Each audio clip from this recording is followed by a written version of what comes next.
Hey everybody, this is Collector Dude. I'm going to do some of this George Perez book again. I'm going to try to play catch up on a lot of different books that I've been trying to go through. Like all these over here. All the Suicide Squad by Jim Lee. The Batman Unwrapped by Andy Kubert.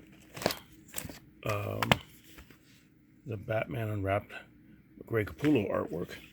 And Jim Lee's Justice League. And I got another previews to go through, and I'd like to start the Dragon Ring.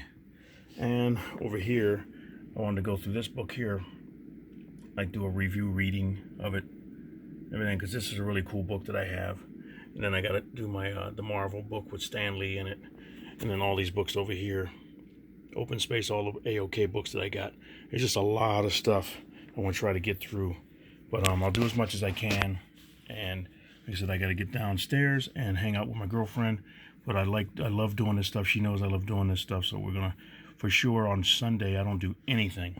I'm gonna hang out with her all day, but usually Saturday is the day I can get up in here and try to get as much stuff as I already did. If you haven't checked out anything today, check out some of the drawing videos that I did for the Chris Mefford Wolverine sketch. In my latest pop contest, I just did a picture for him. I broke it up into 3 videos. I'm uploading the last one right now.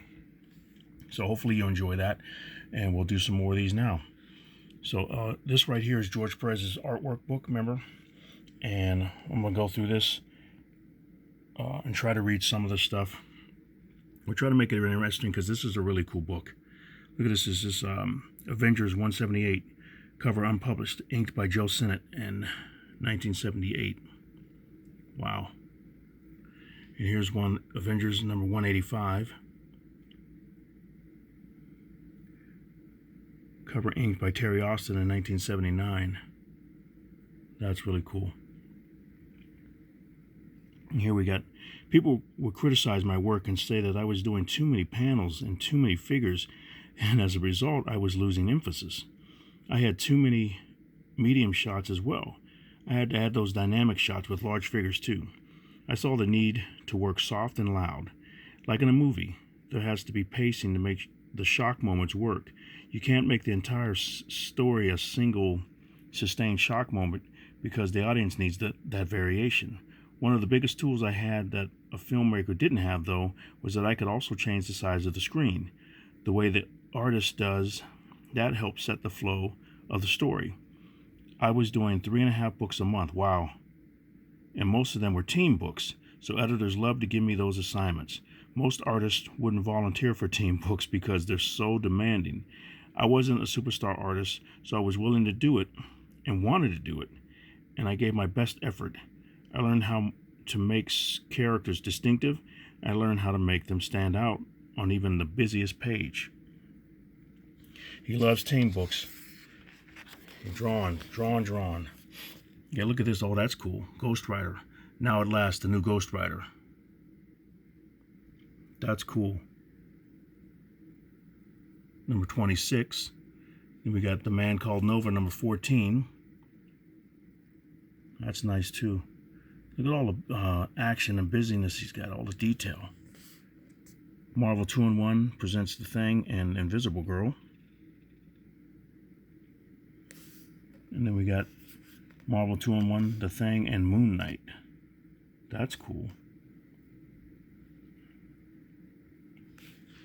We got over here, Peter Parker Spectacular Spider-Man number 10. See, I like this too, because look how they stuck everything down. I love looking at the originals. And it looks like they made a copy of that. They cut everything out. See how that's cut out there?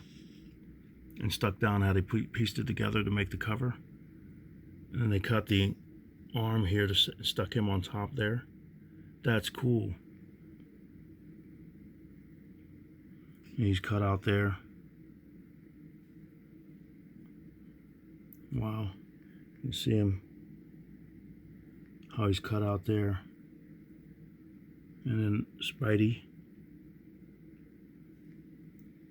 That's cool to see the details. Like, look at the buildings. Wow, man. Spidey fights to the finish against the wondrous white tiger as a city trembles. Awesome, awesome, awesome, George Perez. Marvel Comics various covers inked by Rudy Newbrays Frank Giacola, Pablo Marcos, and Joe Sinnott over here. These ones. And then over here, we got Peter Parker number 10, cover inked by Frank Giacola, 1977. We got, oh, he went into the Beatles. What is this? You see Marvel Super Special, The Beatles Story, page 7. Inked by Klaus Janson, 1978. And what we got over here? More action. All the detail. Marvel Super Special, The Beatles Story, page 13. Detail, inked by Klaus Janson, 1978. This is Marvel Super Special, The Beatles Story, page 43. Inked by Klaus Janson, 1978. Sgt. Pepper's Lonely Hearts Club Band. Look how cool.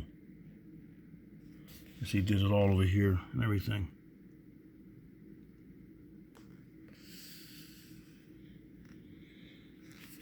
Let's see what this says here.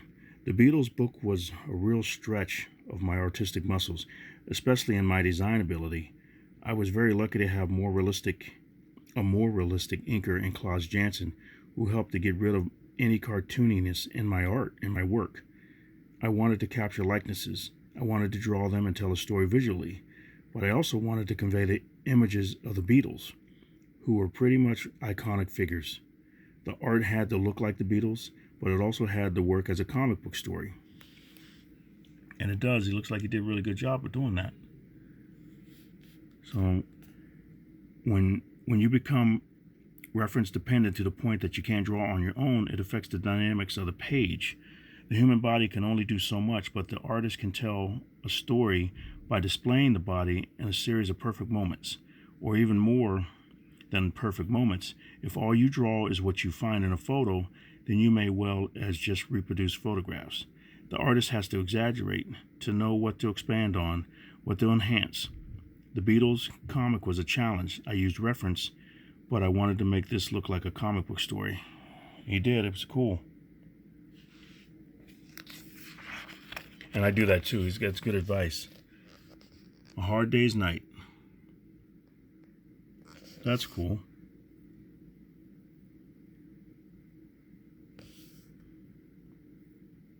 Wow. This is more of the Beatles story. Page 16. And here's another page. That's cool too. I like the colors. This is page 45. That's cool. I didn't realize he did the Beatles until I got this book. I didn't realize he did that. I wonder how much this book is going for. You have to punch it in and check it on eBay or something. What if it's worth a lot of money? I would think it would be. To be able to keep the timbre of the times and still tell a story was a challenge. I had to capture the group's very distinctive visual styles from all the various eras of their careers, from the late 1950s to the 1970s. The Yellow Submarine Peter Mac style, for instance.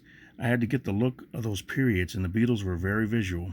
The clothes became so famous, so iconic, that they were almost like costumes in and of themselves, and I had to capture the look of those clothes. They had to be right, because everyone knew what they looked like. Yep. Just like when you draw something, if people know what guns look like, people know what cars look like, know what trucks look like. If you draw something and you fudge it, people go, you didn't use reference, or you don't know what you're drawing. But still, as long as you get the story told, a lot of people don't worry about it, I don't think. But if you're a real stickler or something like that, or if it needs to be correct, you got to make sure you get that reference. Oh, this is cool too. This is page 50. All those little things were challenging to me, but I think they worked, and I had to make all of it work within the design of a page. As a result, many of the pages not only told a story, but captured a specific era in a design that both told a story and worked as a montage of that phase of the Beatles' lives. That led me to think of design in a totally different way. Yellow Submarine stuff. Alex Ross did a painting of this too. This is really cool. Remember the cartoon? That's page 53. Okay, what we got here? John Carter, Warlord of Mars. Cool. Number 12 and number 14 right here. This is number 13 and 24. Nice. Man, look at all the skulls.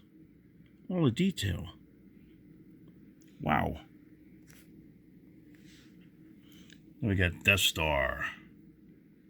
That's cool. I like that. That's cool. Various covers inked by Rudy Nubes and Terry Austin. All these covers on the left that I showed you. It's 1978, 1979. And this is Oracle number 1, page 1, inked by Michael Higgins in 1978. Wow. That's cool. We got here X-Men number 112. That's a famous cover there. Inked by Bob Layton, 1978. This is another famous cover. I saw this on Facebook just a couple of days ago.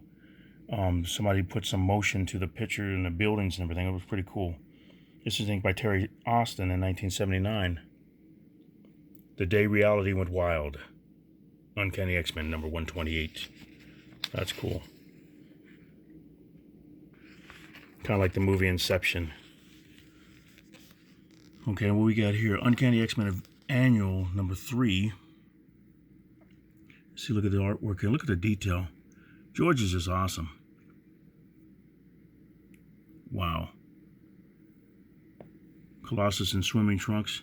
In case you've never seen him swimming or anything.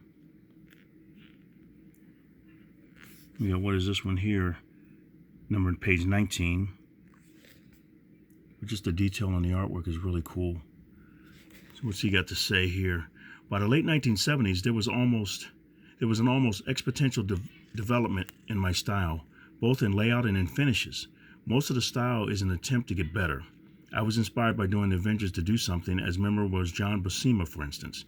From there, it was a natural progression. The more I drew, the more I learned. The more I was criticized, the more I learned. But wow, look at the detail.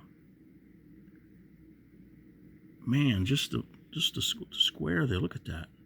Look at the leaves on the trees and everything. The line on. I wonder who inked. What did I say? Who inked it? Terry Austin inked that one.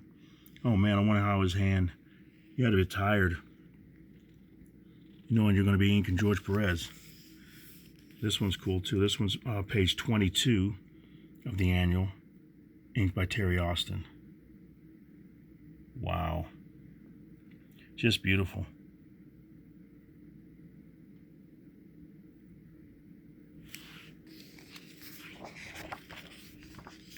And what we got here, we got accent on the first E, page 21. Wow. Look at the buildings. This Asgard, yeah, with Thor. That's cool. Wow, man. Pencils, 1977. This is National Lampoon, February 1979. Inks by Terry Austin.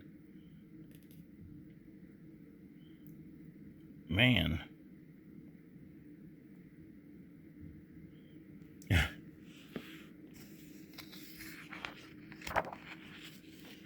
Okay, what we got here now? National Lampoon, March 1979, pages 48 and 49.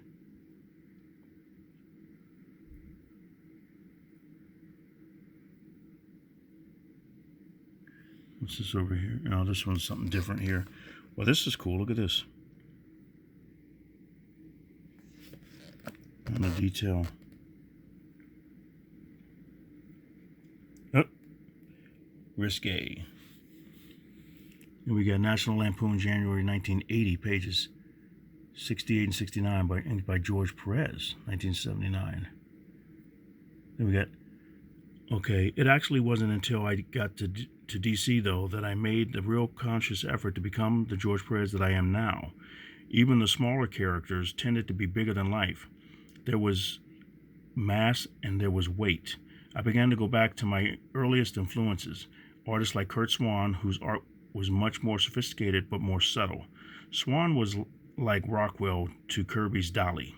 Swan's work looked quietly real. I wanted to look like a dynamic Kurt Swan with some of Gil Kane's design combined with the realism of Adams and the ornateness of Windsor Smith. Yeah, Windsor Smith is ornate. That's cool. You picked some good people to be influenced by. Okay, well, I'm going to stop here. I try to keep them at 15 minutes, but we're going to go with the 80s next. Thank you very much for watching. Let me know what you think. Please like and subscribe and share and everything you can do. But likes are what I really would like to get, because I get a lot of views, but they don't like the video. So if you can do that, that'll help me out, help my channel out and everything. But hopefully you actually like the video. So maybe people don't like the video, so that's why they're not liking it. But I'll ask you to like, and maybe it'll help remind you so you can click it before you leave. But I'll keep doing these, and let me know any suggestions if you want me to just stop reading and I'll just flip through it faster. Let me know that. If I get more people say that, I'll just flip through the book, just show you the artwork, and I won't say anything, but just maybe little comments. But thank you very much for watching. You guys have a great day, and Collector Dude is out.